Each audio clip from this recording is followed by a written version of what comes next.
Assalamu alaikum dear viewers. Welcome to Concepts of Science Academy and in course of research methodology.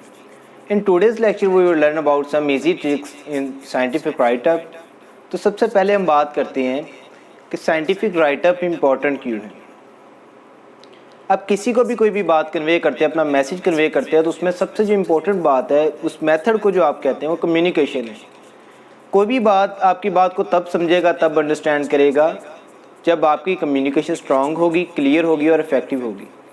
इसी तरह research के अंदर, science के अंदर आप कोई भी काम करते हैं उसको आपने एक रिसर्च राइटअप में, साइंटिफिक राइटअप के वे के अंदर आपने उसको आगे डिलीवर करना होता है। किसी भी तक भी अपना मैसेज पहुंचाना है, अपनी रिसर्च पहुंचानी है in form of your thesis, in form of your research paper और in form of your research proposal और साइनॉप्सिस, आपने अपना जो मैसेज है वो किसी तक भी पहुंचाना है तो उसके लिए आपको साइंटिफिक राइटअप की ज़रूरत पड़ेगी। तो आपकी कम्युनिकेशन स्ट्रांग होनी चाहिए। स्ट्रांग होने के लिए इसको इफेक्टिव और क्लियर बनाना पड़ेगा। तो साइंटिफिक राइटअप को हम किस तरह इफेक्टिव और क्लियर बना सकते हैं, इस कम्युनिकेशन को हम किस तरह इफेक्टिव बना सकते हैं, ये चीज़ें आज हम डिस्कस करते हैं। तो सबसे पहली बात मैं कहूँगा कि आपने कोई भी एक आर्टिकल देखा होगा, कोई भी एक ऐसे देखा होगा, कोई भी एक पेपर या थीसिस वगैरह देखा है, तो उसमें आपने देखा होगा it's divided into different paragraphs. Purpose क्या है पैराग्राफ्स के अंदर डिवाइड करने का? तो first of all we will define a paragraph. A paragraph is a collection of sentences based on a specific idea. किसी एक स्पेसिफिक आइडिया पे बेस करके सेंटेंसेस की आप कलेक्शन इकट्ठी कर लेते हैं, इट्स कॉल्ड अ पैराग्राफ। ठीक है, इसके कुछ पार्ट्स मैं लिखूंगा यहाँ पे। तो फर्स्ट पार्ट इसका इंट्रोडक्शन है, सेकंड पार्ट इसकी बॉडी है और इसका जो थर्ड पार्ट है इसका कंक्लूजन है। किसी भी पैराग्राफ की जो फर्स्ट लाइन होती है उसको इसकी इंट्रोडक्टरी लाइन कहते हैं। उसके अंदर 2 से 3 कीवर्ड्स होते हैं। उन कीवर्ड्स की बेस पे आपने किसी एक कीवर्ड को अपना आइडिया बना के, अपना मेन पॉइंट बना के इसके ऊपर सारे का सारा पैराग्राफ करना है। ये जो बॉडी होती है, ये इंट्रोडक्टरी लाइन के अंदर जो कीवर्ड आपने सेलेक्ट किया उस कीवर्ड को एक्सप्लेन कर रही होती है, जबकि ये जो कंक्लूजन है ये आपके सारे के सारे पैराग्राफ की समरी बता रहा होता है। सपोज दैट मैं एक डायबिटीज पे पेपर लिख रहा हूँ, तो मैं उसमें जो फर्स्ट लाइन लिखता हूँ किसी भी पैराग्राफ की, उसको स्टार्ट करता हूँ इंट्रोडक्शन के अंदर, तो मैं लिखूंगा diabetes is a world wide disease. World wide disease है। अब मेरे पास 3 कीवर्ड्स आ गए, diabetes, world wide and disease. अब मैं क्योंकि डायबिटीज़ पे काम कर रहा हूँ तो मैं डायबिटीज़ को एज अ कीवर्ड रखना चाह रहा हूँ, तो पहला वर्ड मेरा डायबिटीज़ है। इसके बाद ये पैराग्राफ की बॉडी जो है इस डायबिटीज़ के बारे में, डायबिटीज़ को इंट्रोड्यूस करवा रही है, इसको एक्सप्लेन करवा रही है। उसके बाद जो एंड पे लास्ट लाइन है ये इसका कंक्लूजन होगा। ठीक है, उसके बाद सेकंड पैराग्राफ में करना चाह रहा हूँ डायबिटीज़ के रिस्क फैक्टर्स के बारे में। ओके, तो मैं कहूँगा risk factors of diabetes are increasing day by day, suppose that. तो रिस्क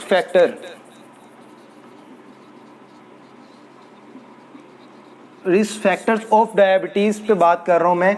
तो इस पैराग्राफ के अंदर मैं सारी की सारी बात रिस्क फैक्टर्स के बताऊंगा। तीसरा पैराग्राफ में लिखना चाह रहा हूँ complications of diabetes are getting worse day by day. तो इसके अंदर मैं क्या करूँगा, मेरा कीवर्ड कॉम्प्लिकेशंस है। कॉम्प्लिकेशंस के ऊपर मैं पूरे का पूरा पैराग्राफ लिखूंगा। तो इस तरह आपने क्या करना है, कोई भी एक पीस ऑफ राइटिंग है, उसके अंदर जो पैराग्राफ्स हैं उसमें कह लो कि वो डिवीजन ऑफ आइडियाज़ है, कि डिफरेंट आइडियाज़ को डिवाइड किया हुआ है हमने पैचेस के अंदर, डिफरेंट पार्ट्स के अंदर। अब इतनी एक पीस ऑफ राइटिंग के अंदर मेरे पास 3 आइडियाज़, डायबिटीज़ है, उसके रिस्क फैक्टर्स, उसके कॉम्प्लिकेशंस है। हर पैराग्राफिक स्पेसिफिक आइडिया को जो है वो एक्सप्लेन कर रहा है। तो आपने जब भी कोई भी साइंटिफिक राइटअप करना है तो उसके अंदर एक पैराग्राफ एक आइडिया के ऊपर बेस होना चाहिए। उसकी फर्स्ट लाइन के अंदर उसका इंट्रोडक्शन हो, उसकी बॉडी उस इंट्रोडक्शन को एक्सप्लेन कर रही हो, उस कीवर्ड को, और एंड पे कंक्लूजन जो है उसको कंक्लूड कर रहा हो। आगे कुछ बातें जो हमें फॉलो करनी पड़ेंगी रिसर्च राइटअप में, इसको ज़्यादा क्लियर और इफेक्टिव बनाने के लिए। ठीक है, तो उसमें सबसे पहली बात है कि आपके रिसर्च राइटअप के अंदर कोई भी वेग वर्ड नहीं होना चाहिए। नो वेग वर्ड्स, नो अननेसेसरी वर्ड्स, कोई अननेसेसरी वर्ड्स नहीं होने चाहिए इसके अंदर।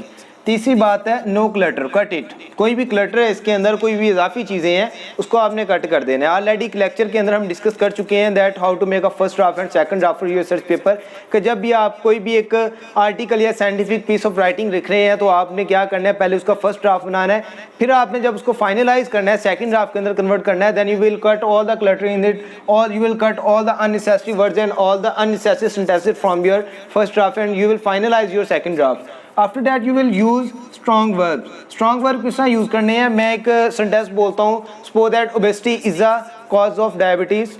Obesity is a cause of diabetes के ओबेसिटी जो है वो डायबिटीज़ का एक सबब है, इसका कॉज है। तो अगर मैं कॉज की जगह पे पॉजिटिव एजेंट का वर्ड लिख देता हूँ, just like obesity is a positive agent of diabetes, तो ये पॉजिटिव एजेंट ज़्यादा अच्छा और इफेक्टिव लग रहा है, ठीक है। तो आपने स्ट्रॉन्ग किस्म के वर्ब यूज़ करने हैं, स्ट्रॉन्ग किस्म के जो है इसके अंदर वर्ड्स यूज़ करने हैं, लेकिन उसको ईजी रखना है, ईजी लैंग्वेज के अंदर लिखने हैं। आपने अपनी इंग्लिश बहुत ज़्यादा कम्प्लेक्स नहीं बना देनी। आपका research paper, piece of writing, आपका साइनॉप्सिस, आपका थीसिस इस तरह का होना चाहिए कि कोई भी पर्सन उसको हाईली क्वालिफाइड या लो क्वालिफाइड कोई भी बंदा उसको पढ़े तो उसको इजीली समझ आ जाए, ठीक है। ये ना हो कि मेरे जैसे नालायक बंदे को आपका पीस ऑफ राइटिंग पढ़ने के लिए एक डिक्शनरी खोल के उसमें से वर्ड्स के मीनिंग देखने पड़े। तो ग्रामर आपने सिंपल रखनी है।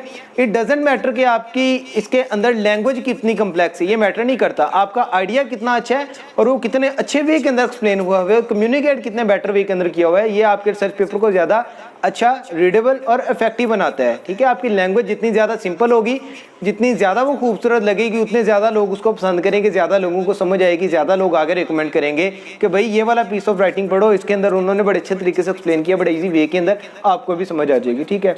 उसके बाद अक्सर लोग कहते हैं कि हम इसको एक्टिव वॉइस यूज़ करें या पैसिव वॉइस यूज़ करें, तो हम दोनों ही करेंगे यूज़। देख लेते हैं कि एक्टिव वॉइस कहाँ पे यूज़ करना है, पैसिव वॉइस कहाँ पे यूज़ करना है। तो आमतौर पे जब आप इंट्रोडक्शन लिख रहे हैं या रिजल्ट मेथोडोलॉजी लिख रहे हैं या आप एब्स्ट्रैक्ट वगैरह, कंक्लूजन वगैरह लिख रहे हैं या चीज़ें लिख रहे हैं, तो आपने एक्टिव वॉइस को प्रेफरेंस देनी है। एक्टिव वॉइस यूज़ करने के 3 से 4 बेनिफिट्स हैं जिनको मैं डिस्कस करता हूं। तो सबसे पहले एक्टिव वॉइस जो है वो ऑथर की रिस्पॉन्सिबिलिटी को शो करता है कि इस पर्सन ने एक रिस्पॉन्सिबिलिटी के साथ जो है इफेक्टिव वे के अंदर, इजी लैंग्वेज के अंदर इसको लिखा है। दूसरी चीज़ है कि रीडेबिलिटी इंक्रीज हो जाती है आपके पेपर की, आपके पीस ऑफ राइटिंग की। रीडेबिलिटी मीन के वो पढ़ने के लिए ईजी हो जाते हैं। तीसरी बात है, इसके अंदर जितनी भी एम्बिग्यूटी होती है वो रिमूव हो जाती है। समटाइम्स एक पैसिव वॉइस के अंदर लिखा हुआ सेंटेंस जो है वो एक एम्बिगुअस कॉन्सेप्ट दे रहा होता है, जबकि एक्टिव वॉइस के अंदर ऐसा बिल्कुल नहीं होता। वो आपको एक क्लियर मैसेज दे रहा है, क्लियर कॉन्सेप्ट और क्लियर आइडिया आप तक कन्वे कर रहा होता है। उसके बाद बात मैंने की कि हम पैसिव वॉइस यूज़ करें तो कहाँ करेंगे। तो जब आप लिख रहे हैं अपना मेथोडोलॉजी, मटेरियल एंड मेथोडोलॉजी, तब आप पैसिव वॉइस यूज़ कर सकते हैं। सपोज दैट मैं क्या कर रहा हूँ, मैंने कोई जीन आइसोलेट किया। अब मैं क्या करूँगा, मैं सेंटेंस लिखता हूँ जी, I performed PCR for the isolation of this gene. अच्छा नहीं लग रहा। इसकी जगह अगर हम ये लिख दें PCR वाज परफॉर्म्ड या PCR was use for the isolation of this gene, के इस जीन को आइसोलेट करने के लिए PCR को इस्तेमाल किया गया था, वो टेक्निक इस्तेमाल की गई थी, तो ये ज़्यादा इफेक्टिव लगेगा। तो अगर आप पैसिव वॉइस को अकॉर्डिंग टू कंडीशन यूज़ करते हैं तो ईजी है, इट्स ओके। लेकिन ज़्यादा आपने प्रेफरेंस देनी है कि आप वहाँ पे एक्टिव वॉइस यूज़ करें, क्योंकि जब आप एक्टिव वॉइस यूज़ करेंगे तो वो ज़्यादा अच्छे उसके जो है रिजल्ट्स आएंगे, ज़्यादा इफेक्टिव और ज़्यादा क्लियर लगेगा। ऑलरेडी मैं आपको ये बता चुका हूँ कि इसके क्या बेनिफिट्स हैं। उसके बाद डिफरेंट लोग डिफरेंट बातें करते हैं कि रिसर्च पेपर के अंदर जो है साइनॉप्सिस के अंदर और थीसिस के अंदर प्रेजेंट, पास्ट या फ्यूचर टेंस होना चाहिए। कुछ लोग कहते हैं साइनॉप्सिस जो है वो टोटली फ्यूचर के अंदर लिखा जाता है। कुछ लोग कहते हैं जी आपका रिसर्च पेपर और आपका जो थीसिस है वो टोटली पास्ट के अंदर लिखा जाता है। तो ये गलत बात है, हम तीनों को यूज़ करेंगे, ठीक है। जिस तरह हम प्रेजेंट की बात करते हैं, अगर according to situation diabetes is are disease, हालांकि ये पहले की जो है रिपोर्ट हो चुकी है, पता नहीं कितने साल पहले ये रिपोर्ट हो चुकी थी, या कैंसर रिपोर्ट हो चुका था, ठीक है, 90s के अंदर। तो cancer was reported in that year, फलां साल के अंदर ये रिपोर्ट हुआ था। But cancer is a disease, एक ही सेंटेंस के अंदर पास्ट और प्रेजेंट दोनों की यूज़ कर रहे हैं अकॉर्डिंग टू कंडीशन या सिचुएशन, ठीक है, कि क्या कंडीशन है, जो सेंटेंस जो है वो हमारा किस जो है वो कह लें कि टाइम के अंदर आ रहे हैं, उसके अकॉर्डिंग हम प्रेजेंट या वो यूज़ कर रहे हैं। उसके बाद पास्ट और फ्यूचर की कुछ परमानेंट रूल्स हैं जिसके अकॉर्डिंग हम इनको यूज़ करेंगे। अगर तो आप साइनॉप्सिस लिख रहे हैं और साइनॉप्सिस का आप मटीरियल मेथोडोलॉजी लिख रहे हैं, तो अभी आपने रिसर्च परफॉर्म नहीं किया, आपने फ्यूचर के अंदर रिसर्च परफॉर्म करनी है, तो आप क्या करेंगे, यहाँ पे फ्यूचर इंडेफिनेट या फ्यूचर का कोई भी टेंस आप यूज़ कर सकते हैं, ठीक है, एक्टिव वॉइस के अंदर या पैसिव वॉइस के अंदर। तो फ्यूचर जब आप यूज़ करेंगे, क्योंकि आपने बताना है I will perform PCR for the isolation of this genes, ठीक है, मैं पीसीआर परफॉर्म करूंगा, अभी मैंने किया नहीं है। लेकिन जब आप यही अपने साइनॉप्सिस के अलावा, साइनॉप्सिस के लिए आपने फ्यूचर यूज़ कर लिया, अगर आप अपना थीसिस लिखना चाह रहे हैं, थीसिस लिख रहे हैं, या फिर आप अपना रिसर्च पेपर लिख रहे हैं, तो उसकी मटीरियल मेथडोलॉजी लिख रहे हैं, तो उसके अंदर आप ट्राई करें कि आप पास के अंदर जाएँ, क्योंकि अब आप रिसर्च कर चुके हैं, आप टेक्निक्स अप्लाई कर चुके हैं, आप अपना एक्सपेरिमेंट कर चुके हैं। तो इसके अंदर मैं कहूँगा कि पीसीआर वाज परफॉर्म, मैं पास के अंदर चला गया हूँ कि मैंने एक्सपेरिमेंट कर लिया, मैंने एक्सपेरिमेंट किया तो उसके अंदर मैंने पीसीआर को यूज़ किया था। तो ये डिफरेंट कंडीशंस के अंदर हम डिफरेंट जो है टेंसेस को यूज़ कर रहे हैं। उसके बाद डिफरेंट लोग क्या करते हैं जी, उनको सेंटेंस की स्ट्रक्चर की समझ नहीं आ रही होती, सेंटेंस की स्ट्रक्चर मैंने किस तरह रखनी है, कितना लॉन्ग रखना है। सेंटेंस आपका टू शॉर्ट नहीं होना चाहिए, टू लॉन्ग नहीं होना चाहिए, और शुड बी मॉडरेट में अब वर्ड्स की बात आ जाती है, कितने वर्ड्स का होना चाहिए, और 10 to 15 या मैक्सिमम अगर आपने करना है तो 18 to 20 वर्ड्स का आपका कोई भी एक सेंटेंस होना चाहिए। ये नहीं करना कि आपने 30 to 40 वर्ड्स का एक ही सेंटेंस डाल दिया, उसमें 4 बातें लिख दी। मेरे जैसा नालायक बंदा 3 सेंटेंसेस के बराबर एक सेंटेंस पढ़ेगा, एंड वाली बात पे जाएगा, उससे पहले भूली होगी, तो एम्बिग्युइटी आती है, क्लैरिटी नहीं आती, रीडेबिलिटी डिक्रीज हो जाती है, समझ नहीं आती, अंडरस्टैंडिंग नहीं बनती उस बात की। तो अगर आप एक मॉडरेट सी चीज़ लिखेंगे, एक सेंटेंस के अंदर एक छोटा सा आइडिया देंगे, आगे उसको नेक्स्ट सेंटेंस के अंदर एक्सप्लेन कर दें, नो इशू। लेकिन आप तीन सेंटेंस के बराबर एक लिख देंगे तो वो बात अच्छी नहीं लगेगी, अंडरस्टैंडिंग नहीं होगी पढ़ने वाले की। क्योंकि आप जो भी चीज़ लिख रहे हैं आपने अगले को समझाना है, अगले जो कोई भी रीडर है आपने उसको समझाना है। रीडर आपके पास नहीं बैठा हुआ, ठीक है, आप उसके पास नहीं है, वो आपका पीस ऑफ राइटिंग पढ़ रहा है, और आपने इस तरह लिखना है कि उसे फील हो कि ये बंदा मुझे बिल्कुल पास बैठ के मुझे समझा रही है, सारी की सारी चीज़ें अंडरस्टैंड होनी चाहिए, ठीक है, आप उसे टीच करें ये चीज़ें। तो इस वे के अंदर आप अपने साइंटिफिक राइटिंग को इम्प्रूव कर सकते हैं, इफेक्टिव बना सकते हैं, और ईजी टू अंडरस्टैंड बना सकते हैं। तो ये था आज का लेक्चर। अगर अभी तक आपने इस चैनल को सब्सक्राइब नहीं किया तो जल्दी से इस चैनल को सब्सक्राइब करें, ताकि इस तरह की मज़ीद वीडियोस आपको मिलती रहें। और इसके साथ ही रिसर्च मेथोडोलॉजी का अगर आप ये फर्स्ट वीडियो देख रहे हैं तो प्रीवियस लेक्चर्स को भी देखिएगा, आपके बहुत हेल्पफुल होंगे।